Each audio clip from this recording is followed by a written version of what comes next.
We know about the power of investing and the importance of starting as soon as possible in our lives. We also understand how stock and bond prices go up and down all the time based on demand and market conditions. So that makes us question, when is the best moment to start investing? Many people worry about an upcoming market crash, another 2008 housing crisis, another COVID-19 crash. Nobody would like to invest the day before a 20% market crash, right? So how do we make sure we invest at the right time to get the best return? Well, the answer is yesterday. Prices might go up and down all the time, and every few years we might have a market crash.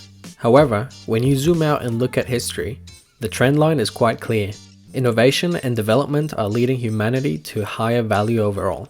Despite the trend, there might be periods of downturn or bear markets. This can easily affect our emotions to sell at the wrong time and lose money. So here's where we introduce dollar cost averaging. Dollar cost averaging is an investing strategy where we invest the same amount of money on a consistent basis, regardless of the asset's price movement. In other words, we are simply investing consistently to buy at different prices to reduce the common mistake of timing the market. To be successful at investing, we have to remember that it's all about the time in the market, not timing the market. Essentially, how much time we spend generating return through compounding and not focusing on when is the best time to get in. So with dollar cost averaging, we are investing a certain amount of money every day, week, month, etc. We don't stress about what the market is doing and our emotions are stabilized. We're not going to worry whether the market is up or down the next day, but we will be buying regardless of what's happening. As an example, let's say we hypothetically invest $100 in a random stock that costs $50. We therefore get 2 shares. Then a month later, we invest $100 again, but the stock price is down to $25.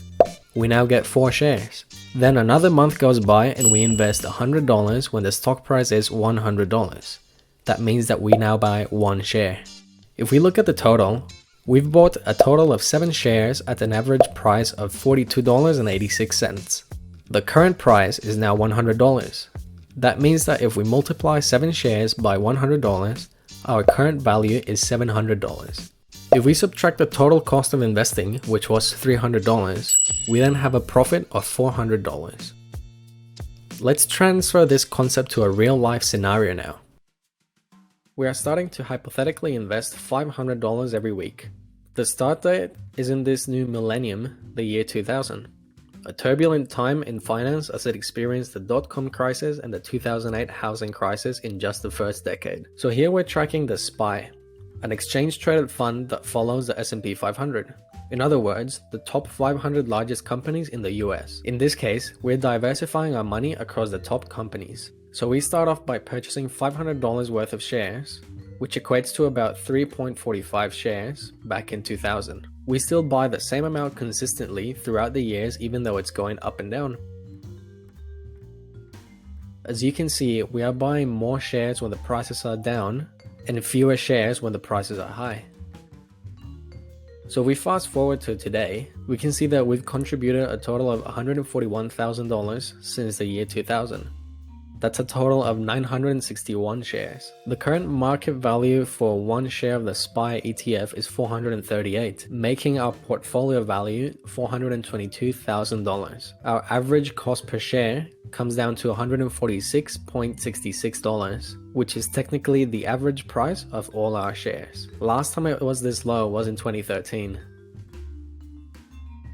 So this tracker has several tabs. This first tab is for weekly contributions, and then this tab here is for daily contributions, just so that we can see the difference of our investments. I've also created a lump sum tab, which means that you only invest the total amount at the beginning and then never invest again, just to see the numbers and which one does better. And as per research, usually when you invest a lump sum, it performs better than if you do dollar cost averaging. Here we got a very low price. However, it's important to take into consideration that if you contributed this amount, first of all, you needed that amount to invest.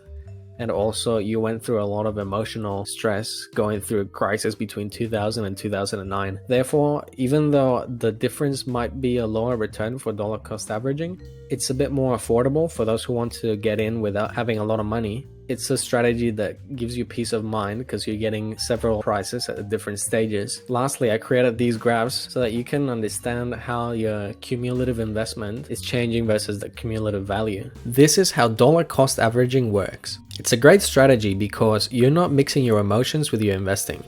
You're just investing into the market every single month after month and you're never selling. You don't worry if the market is going down, because if it is, you could buy more shares now that it's a lower price.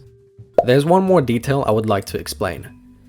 If you invest, it can be whatever contribution you can afford, but remember to take into consideration any brokerage fees charged per trade depending on what platform you use for investing. You don't want to be investing $100 every day if you're being charged a $10 fee every time you invest. A $10 fee is 10% of the $100, so you're already incurring a 10% loss that needs to be covered by your investment going 10% up. It is much better to wait out every 5 days and invest $500. The $10 fee would now be only 2% of that $500 investment. If you would like to download this ready-to-use tool in light, dark, and cyberpunk themes, make sure to visit my Patreon, which is linked in the description of this video. Alternatively, make sure to check out the video on how to build this dollar cost averaging tracker from scratch. This is Planet Finance. Thanks for joining me. Until next time, happy learning.